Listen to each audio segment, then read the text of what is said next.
आपल्यासोबत बोलण्यासाठी मुंबईच्या महापौर ऋतू तावडे आहेत। आज त्यांचा पहिलाच दिवस होता। आज बांगलादेशवर त्यांनी अनेक मोहीम आखल्याचं आपल्याला समजते। त्यांच्याशी थेट बातचीत करणार आहोत।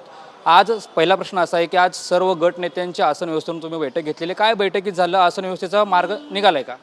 हां, आसन व्यवस्था जी आहे त्याबद्दल आम्ही सगळ्या, कारण पहिल्या दिवशी तुम्ही पाहिलं खूप उहापोह झाला होता, आम्हाला बसायला त्या ठिकाणी जागा नाही। पण माझ्या माहितीप्रमाणे 227 नगरसेवक ही त्यांच्या काळातही तीच संख्या होती आणि तेच आसन होतं। पण त्या ठिकाणी त्यांना महापौरांचं भाषण मुंबईच्या लोकांपर्यंत जाऊ द्यायचं नव्हतं, म्हणून त्यांनी खूप गोंधळ घातला होता। काँग्रेसवाल्यांनी जास्त गोंधळ घातला त्या ठिकाणी आसन व्यवस्था। म्हणून आम्ही चेक करायला गेलो की सगळ्या आसन व्यवस्था व्यवस्थित आहे का, पण ह्याच्यावरती सगळा तोडगा आणि मार्ग आलेला आहे, काढलेला आहे।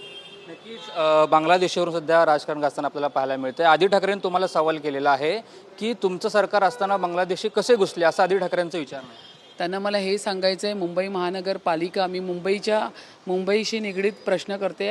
हा गेले 25-30 वर्षाचा जो संपूर्ण तयार केलेला सगळा त्यांच्या 25 वर्षाच्या कारकिर्दीत झालेला हा विषय आहे, तो आम्ही साफ करतोय, हा आत्ताचा नाही आहे।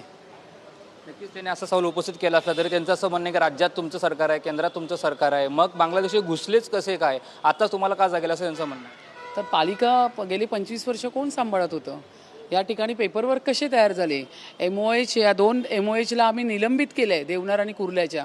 या ठिकाणी पेपरवर्क झाले त्यांचे कसे तयार? या ठिकाणी विस्थापित आणि आता त्यांच्या पक्षाला कोणाची गरज आहे याचा विचार करावा। त्यामुळे त्यांची इच्छाच असेल ना ही लोक इथे यावीत।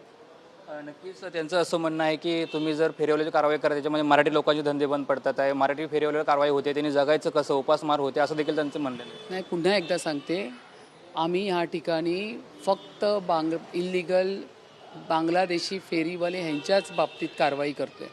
ऑफिशियल पीच लायसन्स असलेल्यांना आम्ही त्रास देत नाही आहे।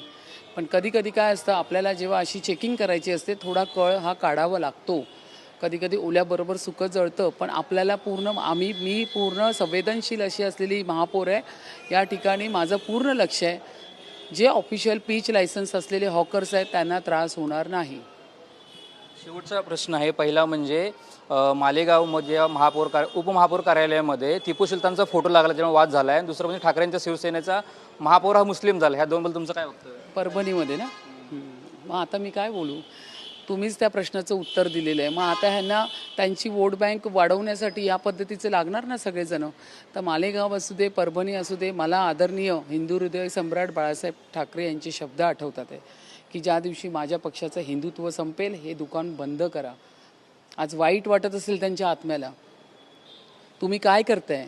या ठिकाणी तुम्ही हिंदुत्व राखलं पाहिजे की हिंदुत्व संपवायला निघालंय? टिपू सुलतानचा फोटो, परभणीमध्ये मेयर मुस्लिम बसवला, मालेगावमध्ये आता ह्यांच्याकडे तेच शस्त्र राहिलेलं आणि ते त्याचा वापर करतात आहे। धन्यवाद। नक्कीच या होत्या महापौर ऋतू तावडे आणि त्यांनी याबद्दल आपलं मत जे आहे ते व्यक्त केलेलं आहे।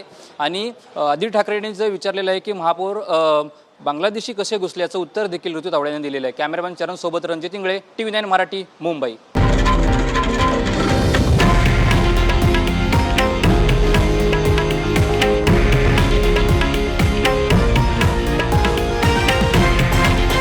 हे आहे देशातील नंबर 1 न्यूज नेटवर्क आणि आपण पाहत आहात TV9 मराठी, एकमेव।